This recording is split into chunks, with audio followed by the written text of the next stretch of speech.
ਰਾਸ਼ਿਦ ਜਾਵੇਦ ਅਹਿਮਦ ਦੀ ਕਹਾਣੀ ਰੂਮਮੇਟ। ਸੂਰਜ ਨਿਕਲਣ ਤੋਂ ਪਹਿਲਾਂ ਉੱਠਣਾ ਉਹਦਾ ਰੋਜ਼ ਦਾ ਮਾਮੂਲ ਹੈ। 2-4 ਕੰਮ ਐਸੇ ਨੇ ਜਿਨ੍ਹਾਂ ਦੇ ਬਗੈਰ ਉਹਦਾ ਦਿਨ ਸ਼ੁਰੂ ਨਹੀਂ ਹੁੰਦਾ। ਸਭ ਤੋਂ ਪਹਿਲਾਂ ਆਪਣਾ ਕਮਰਾ ਸਾਫ਼ ਕਰਨਾ, ਫਿਰ ਕਿਤਾਬਾਂ ਦੇ ਰੈਕ, ਅਲਮਾਰੀ ਤੇ ਕੁਰਸੀ ਤੋਂ ਗਰਦਾ ਸਾਫ਼ ਕਰਨਾ ਤੇ ਬਿਸਤਰੇ ਦੀ ਚਾਦਰ ਦੇ ਵੱਟ ਕੱਢਣਾ। ਰੋਜ਼ ਇਹ ਕੰਮ ਕਰਦਿਆਂ ਉਹ ਸਵਾਲ ਕਰਦਾ ਕਿ ਉਹ ਇਹ ਖੇਚਲ ਕਿਸ ਵਾਸਤੇ ਕਰਦਾ ਹੈ, ਪਰ ਫਿਰ ਆਪ ਹੀ ਜਵਾਬ ਦਿੰਦਾ ਕਿ ਕੋਈ ਮਿਲਣ ਆ ਜਾਏ ਤੇ ਗੰਦਾ ਕਮਰਾ ਵੇਖ ਕੇ ਕੀ ਸੋਚੇਗਾ। ਪਰ ਕਈ ਵਰ੍ਹਿਆਂ ਤੋਂ ਕੋਈ ਮਿਲਣ ਨਹੀਂ ਆਇਆ ਤੇ ਉਡੀਕ ਸੀ ਕਿ ਉਹਨੂੰ ਖੋਰ ਪੈਂਦੀ ਜਾ ਰਹੀ ਸੀ। ਇਸ ਰੋਜ਼ਮਰੇ ਤੋਂ ਅੱਡ, ਸਰਦੀ ਹੋਵੇ ਜਾਂ ਗਰਮੀ, ਰੋਜ਼ ਸ਼ੇਵ ਬਣਾਉਣੀ ਤੇ ਨਹਾਉਣਾ ਉਹਨੇ ਆਪਣੇ ਤੇ ਫਰਜ਼ ਕੀਤਾ ਹੋਇਆ। ਜਿਸ ਦਿਨ ਨਾਗਾ ਹੋ ਜਾਏ ਉਹਨੂੰ ਲੱਗਦਾ ਹੈ ਦਿਨ ਚੜ੍ਹਿਆ ਹੀ ਨਹੀਂ, ਪਰ ਦਿਨ ਤੇ ਸੂਰਜ ਨਾਲ ਚੜ੍ਹਦਾ ਹੈ ਤੇ ਸੂਰਜ ਦੀ ਰੋਸ਼ਨੀ ਉਹਦੀ ਮਰਜ਼ੀ ਦੇ ਖਿਲਾਫ ਉਹਦੇ ਕਮਰੇ ਵਿੱਚ ਆ ਵੜਦੀ ਏ। ਉਹਦੇ ਜੁੱਸੇ ਤੋਂ ਰਾਤ ਦੀ ਕਾਲਕ ਧੋਣ ਦੀ ਕੋਸ਼ਿਸ਼ ਕਰਦੀ ਏ।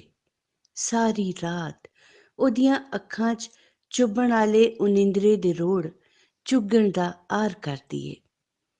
ਉਹਦੇ ਕਮਰੇ ਦਾ ਇਕਲਾਪਾ ਸੂਰਜ ਦੀਆਂ ਕਿਰਨਾਂ ਨੂੰ ਜੀ ਆਇਆਂ ਆਖਦਾ ਏ ਤੇ ਫਿਰ ਸੂਰਜ ਗਰੂਬ ਹੋਣ ਤੱਕ ਸੜਦਾ ਬਲਦਾ ਦਿਨ ਉਹਦੀ ਰਗ ਵਿੱਚ ਲੱਥ ਜਾਂਦਾ ਏ।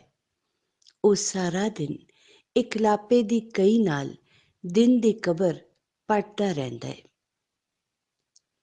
ਕਮਰੇ ਦੇ ਬਾਹਰ ਉਹਨੇ ਨਿੱਕੇ ਵਿਹੜੇ ਵਿੱਚ ਇੱਕ ਕੁਨਾਲੀ ਵਿੱਚ ਬਾਜਰਾ ਤੇ ਇੱਕ ਪਲਾਸਟਿਕ ਦੀ ਕੌਲੀ ਵਿੱਚ ਪਾਣੀ ਰੱਖਿਆ ਹੁੰਦਾ ਹੈ। ਸਾਰਾ ਦਿਨ ਚਿੜੀਆਂ ਤੇ ਲਾਲੀਆਂ ਚੋਗਦੀਆਂ, ਬਾਜਰਾ ਖਾਂਦੀਆਂ ਤੇ ਪਾਣੀ ਪੀਂਦੀਆਂ ਰਹਿੰਦੀਆਂ ਨੇ, ਤੇ ਜਿਸ ਦਿਨ ਬਾਜਰਾ ਰੱਖਣਾ ਭੁੱਲ ਜਾਵੇ ਉਸ ਦਿਨ ਕੁਝ ਦੇਰ ਇੰਤਜ਼ਾਰ ਬਾਅਦ ਉਹਦੇ ਕਮਰੇ ਦੇ ਦਰਵਾਜ਼ੇ ਤੇ ਚੁੰਝਾਂ ਮਾਰ ਕੇ ਯਾਦ ਕਰਾਂਦੀਆਂ ਨੇ। ਦਰਵਾਜ਼ੇ ਉੱਤੇ ਇੱਕ ਕੱਲੀ ਦਸਤਕ ਹੈ ਜਿਹੜੀ ਉਹਦੇ ਕੰਨੀ ਪੈਂਦੀ ਏ। ਉਹਦੇ ਕਮਰੇ ਦੇ ਬਾਹਰ ਸ਼ਾਮ ਵੀ ਇੰਝ ਹੀ ਉਤਰਦੀ ਏ ਜਿਵੇਂ ਕੋਈ ਪਰਖੁਸੀ ਚਿੜੀ ਉੱਡਣ ਦੀ ਕੋਸ਼ਿਸ਼ ਵਿੱਚ ਡਿੱਗਦੀ ਟਹਿੰਦੀ ਟੁਰਦੀ ਆਵੇ।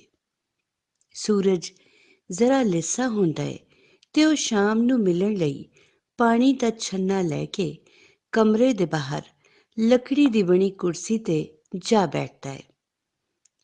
ਘੁੱਟ ਕਰਕੇ ਪਾਣੀ ਪੀਂਦਿਆਂ ਉਹਨੂੰ ਜਾਪਦਾ ਏ ਉਹ ਪਾਣੀ ਪਰਖੁਸੀ ਚਿੜੀ ਹਾਰ ਸ਼ਾਮ ਨੂੰ ਪਿਆ ਰਿਹਾ ਏ। ਜੂੰ ਪਾਣੀ ਉਹਦੇ ਹਲਕ ਤੋਂ ਥੱਲੇ ਲੱਥਦਾ ਏ, ਉਹਦੇ ਅੰਦਰ ਦੇ ਜ਼ਖਮ ਹੋਰ ਸੜਨ ਲੱਗ ਪੈਂਦੇ ਨੇ। ਸ਼ਾਮ ਜ਼ਰਾ ਗਹਿਰੀ ਹੁੰਦੀ ਏ ਤੇ ਉਹਦੀਆਂ ਨਜ਼ਰਾਂ ਸਾਹਮਣੇ ਨਿਕਲਣ ਵਾਲਾ ਪਹਿਲਾ ਤਾਰਾ ਵੀ ਲੱਗਦਾ ਏ ਹੁਣੇ ਕਿਰਚੀ ਹੋ ਕੇ ਉਹਦੇ ਜੁੱਸੇ ਵਿੱਚ ਜਾ ਵੜੇਗਾ। ਲੱਕੜੀ ਦੀ ਬਣੀ ਕੁਰਸੀ ਤੇ ਬੈਠ ਕੇ ਉਹਨੂੰ ਲੱਗਦਾ ਏ ਸ਼ਾਮ ਉਹਦੇ ਨੰਗੇ ਪੈਰਾਂ ਹੇਠ ਵਿਛਦੀ ਜਾ ਰਹੀ ਏ। ਸਾਰਾ ਦਿਨ ਸੂਰਜ ਦੀ ਤਿੱਖੀ ਰੋਸ਼ਨੀ ਜਰਣ ਤੋਂ ਬਾਅਦ ਉਹਨੂੰ ਸ਼ਾਮ ਦਾ ਤੇ ਫਿਰ ਰਾਤ ਦਾ ਹਨੇਰਾ ਕੁਝ ਸਕੂਨ ਦਿੰਦਾ ਹੈ। ਕੁਝ ਦੇਰ ਬਾਅਦ ਉਹ ਕਮਰੇ ਵਿੱਚ ਮੁੜ ਆਉਂਦਾ ਹੈ ਤੇ ਬਲਬ ਦਾ ਸਵਿਚ ਔਨ ਕਰਦਾ ਹੈ। ਇਸ ਬਲਬ ਦੀ ਰੋਸ਼ਨੀ ਹੈ ਤੇ ਬੜੀ ਨਿੰਮੀ, ਪਰ ਕਮਰੇ ਦੀ ਇੱਕ ਨੁੱਕਰ ਵਿੱਚ ਮੱਕੜੀ ਦਾ ਜਾਲਾ ਸਾਫ਼ ਨਜ਼ਰ ਆਉਂਦਾ ਹੈ। ਜਾਲਾ ਜਦੋਂ ਛੋਟਾ ਜਿਹਾ ਸੀ ਤੇ ਪਤਾ ਨਹੀਂ ਉਹਨੂੰ ਸਾਫ਼ ਕਰਨ ਵਿੱਚ ਆਲਕਸ ਕੀਤੀ ਜਾਂ ਸਾਫ਼ ਕਰਨਾ ਹੀ ਨਹੀਂ ਸੀ ਚਾਹਿਆ, ਪਰ ਹੁਣ ਉਹ ਕਾਫੀ ਵੱਡੇ ਘੇਰੇ 'ਚ ਹੈ।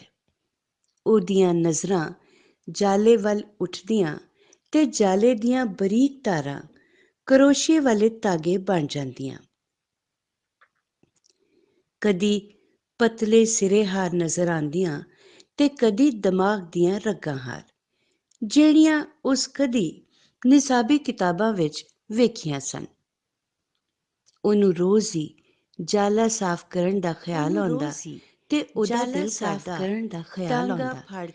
ਦਿਲ ਕਰਦਾ ਟਾਂਗਾ ਫੜ ਕੇ ਜਾਲਾ ਸਾਫ਼ ਕਰਦੇ। ਪਰ ਬਲਬ ਦੀ ਨਿੰਮੀ ਰੌਸ਼ਨੀ ਵਿੱਚ ਜਾਲਾ ਜਿਹੜੇ ਰੰਗ ਵਿਖਾਉਂਦਾ ਏ, ਉਹ ਉਹਨਾਂ ਵਿੱਚ ਖੁੱਭ ਜਾਂਦਾ ਹੈ। ਕਮਰੇ ਦੇ ਬਾਹਰ ਸੜਕ ਦੇ ਕੰਢੇ ਸਰਕਾਰੀ ਪਾਮ ਦੇ ਦਰਖਤ ਦਾ ਇੱਕ ਲੰਮਾ ਟਾਣ ਏ, ਜਿਸ ਨੇ ਕਮਰੇ ਦੀ ਬਾਰੀ ਨੂੰ ਆਪਣੇ ਕਲਾਵੇ ਵਿੱਚ ਭਰਿਆ ਹੋਇਆ ਹੈ।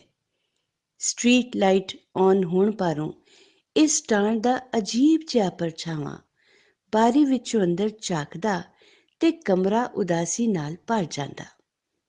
ਕਮਰੇ ਅੰਦਰ ਲੱਕੜੀ ਦੇ ਪੁਰਾਣੇ ਤਖਤਪੋਸ਼ ਤੇ, ਜਿਸ ਨੂੰ ਉਹਦਾ ਬੈੱਡ ਵੀ ਕਿਹਾ ਜਾ ਸਕਦਾ ਹੈ, ਬੈਠਿਆਂ ਬੈਠਿਆਂ ਉਹਦੇ ਪੈਰ ਸੌਂ ਜਾਂਦੇ ਨੇ ਤੇ ਜਦੋਂ ਉਹਨਾਂ ਨੂੰ ਨਿਸਲ ਕਰਨ ਲਈ ਉਹ ਪੈਰਾਂ ਤੇ ਉਂਗਲਾਂ ਫੇਰਦਾ ਹੈ ਤੇ ਅੱਡੀ ਤੇ ਆਇਆ ਪੁਰਾਣਾ ਜ਼ਖਮ ਬੜਾ ਦਰਦ ਕਰਦਾ ਹੈ ਤੇ ਟੀਸ ਸਿੱਧੀ ਦਿਲ ਵੱਲ ਜਾਂਦੀ ਤੇ ਦਿਲ ਉਸ ਸ਼ੋਧੇ ਨੂੰ ਤੇ ਕਈ ਸਿੰਨਾਂ ਲੱਗ ਚੁੱਕੀਆਂ ਨੇ ਤੇ ਉਹ ਚਰੋਕਣੇ ਦਾ ਰੱਤੇ ਰੰਗ ਦੀ ਇਸ਼ਕ ਸਿਉਂਕ ਦੀ ਨਜ਼ਰ ਹੋ ਚੁੱਕਿਆ ਹੈ। ਇਹ ਪੀੜ ਏਡੀ ਅੜੀ ਕਰਕੇ ਬੈਠੀ ਹੈ ਕਿ ਦਿਲ ਨੂੰ ਮਦੋਲ ਕੇ ਰੱਖ ਦਿੰਦੀ ਹੈ। ਉਹਨੂੰ ਉੱਕਾ ਸਮਝ ਨਾ ਆਉਂਦੀ ਕਿ ਇਹ ਦਿਲ ਦਾ ਦਰਦ ਹੈ ਜਾਂ ਜਾਲੇ ਦੀ ਜਕੜਨ। ਇਸ ਵੇਲੇ ਕਮਰੇ ਦੀ ਨਿੰਮੀ ਰੌਸ਼ਨੀ ਵਿੱਚ ਦਰਦ ਦਾ ਨੀਲਾ ਰੰਗ ਵੀ ਸ਼ਾਮਿਲ ਹੋ ਜਾਂਦਾ ਹੈ। ਉਹਦੀ ਸੋਚ ਉਹਦੀ ਬੀਤ ਰਹੀ ਜ਼ਿੰਦਗੀ ਵੱਲ ਟੁਰ ਪੈਂਦੀ ਹੈ। ਮੁਲਾਜ਼ਮਤ ਦੀ ਮੁਸ਼ੱਕਤ, ਸੱਚ ਬੋਲਣ ਤੇ ਝੋਲੀ ਚੁੱਕੀ ਨਾ ਕਰਨ ਦੇ ਇਨਾਮ ਵਿੱਚ ਥਾਂ ਥਾਂ ਦੁਰ ਹੱਕ ਹਕੂਕ ਵਾਸਤੇ ਸਲਾਹ ਮਸ਼ਵਰੇ, ਜਲੂਸ, ਧਰਨੇ, ਫੜਫੜਾਈ ਤੇ ਰਿਹਾਈ। ਆਪਣੇ ਲਈ ਕੱਟ ਤੇ ਦੂਜਿਆਂ ਲਈ ਵੇਖੇ ਚੋਖੇ ਖਾਬ। ਕੁਝ ਖਾਬ ਤੇ ਉਹ ਕਾਗਜ਼ ਤੇ ਲਿਖ ਲੈਂਦਾ ਹੈ ਕਿ ਮੁੜ ਸਮੇਟਣੇ ਮੁਸ਼ਕਿਲ ਨਾ ਹੋ ਜਾਣ। ਦੋਸਤੀਆਂ, ਨਫ਼ਰਤਾਂ, ਧੋਖੇ ਤੇ ਤੋੜ ਨਾ ਅਪਣਨ ਵਾਲੀਆਂ ਪ੍ਰੀਤਾਂ, ਜਿਨ੍ਹਾਂ ਦੇ ਗਲੇ ਤੇ ਛੁਰੀ ਫਿਰ ਗਈ ਤੇ ਉਸ ਕਿਤਾਬਾਂ ਵਿੱਚ ਪਨਾਹ ਲੈ ਲਿੱਤੀ। ਕਿਤਾਬਾਂ ਦੀ ਸਿਆਹੀ ਨੇ ਉਹਦੀਆਂ ਅੱਖਾਂ ਦੀ ਵਾਹਵਾ ਰੁਸ਼ਨਾਈ ਝੱਟ ਲਿੱਤੀ ਏ।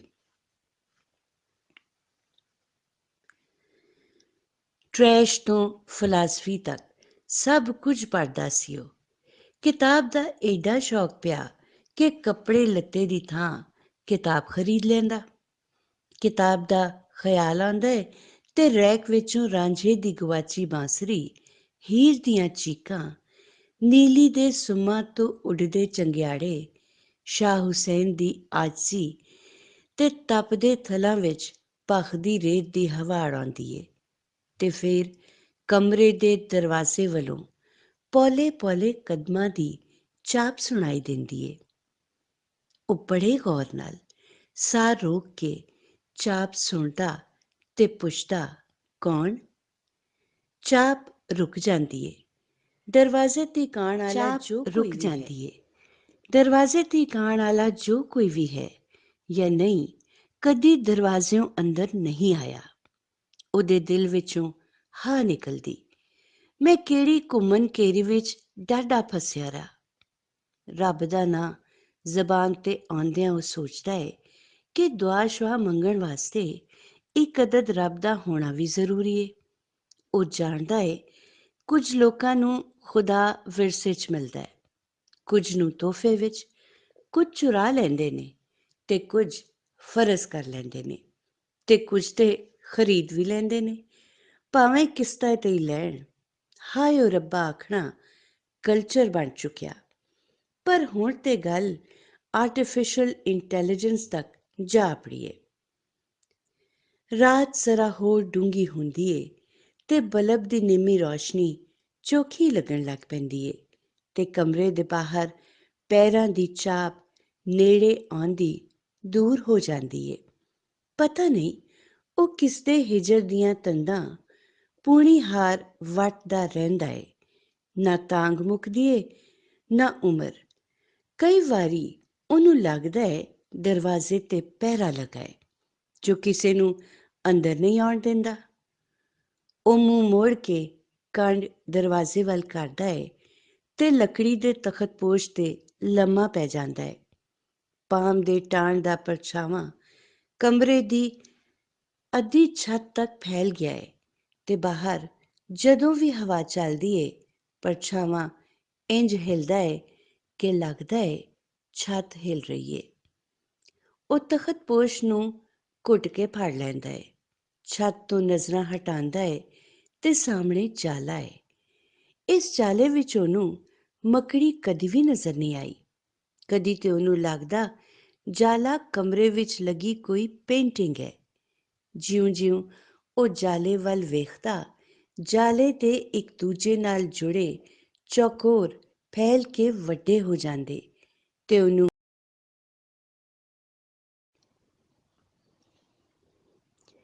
ਕਦੀ ਤੇ ਉਹਨੂੰ ਲੱਗਦਾ ਜਾਲਾ ਕਮਰੇ ਵਿੱਚ ਲੱਗੀ ਹੋਈ ਕੋਈ ਪੇਂਟਿੰਗ ਹੈ।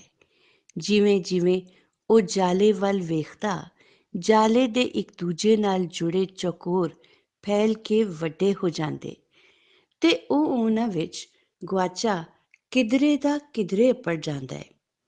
ਬਚਪਨ ਵਿੱਚ ਵੇਖੇ ਰਾਜਬਾਗ ਤੇ ਸੂਏ ਪਾਣੀ ਤੋਂ ਖਾਲੀ ਤੇ ਸੰਘਣੇ ਜਾਪਦੇ, ਬਾਗਾਂ ਵਿੱਚ ਉੱਡਣ ਵਾਲੀਆਂ ਤਿਤਲੀਆਂ ਘੜੀ ਪਿੱਛੋਂ ਸੱਪ ਬਣ ਜਾਂਦੀਆਂ। ਬਾਗ ਤੇ ਫੁੱਲ ਤੇ ਵੈਸੇ ਵੀ ਉਹਦੀ ਪਹੁੰਚ ਤੋਂ ਬਾਹਰ ਹੀ ਰਹੇ ਸਨ। ਨਹਿਰ ਕਿਨਾਰੇ ਵਾਲੇ ਦਰਖਤਾਂ ਦੇ ਪੀਲੇ ਪੱਤੇ ਜ਼ਿਮੀ ਤੇ ਡਿੱਗੇ, ਜ਼ਰਾ ਜਿਹੀ ਹਵਾ ਨਾਲ ਦੂਰ ਦੂਰ ਉੱਡਦੇ ਜਾਂਦੇ ਦਰਖਤ ਵੀ ਥੋੜ੍ਹੇ ਰਹਿ ਗਏ ਨੇ। 10-12 ਸਾਲ ਪਹਿਲਾਂ ਵਾਲਾ ਹਰਾ ਭਰਾ ਸ਼ਹਿਰ ਲੋਹੇ ਤੇ ਸੀਮੈਂਟ ਦਾ ਵੱਡਾ ਸਾਰਾ ਤੰਦੂਰ ਬਣ ਗਿਆ ਹੈ।